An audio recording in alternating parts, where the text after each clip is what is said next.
So we have here the UMIDIGI S3 Pro, as you can see, and we will try to do some photos and talk about the camera.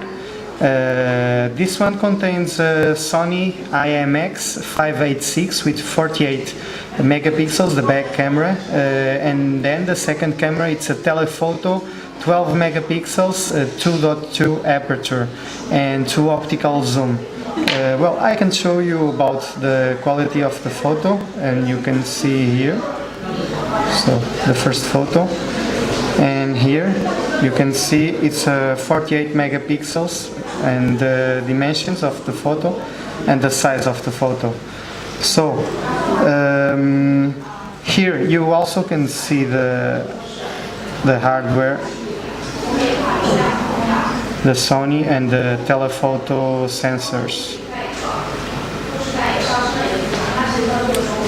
About the frontal camera, it's a Sony IMX376 with 2.0 aperture.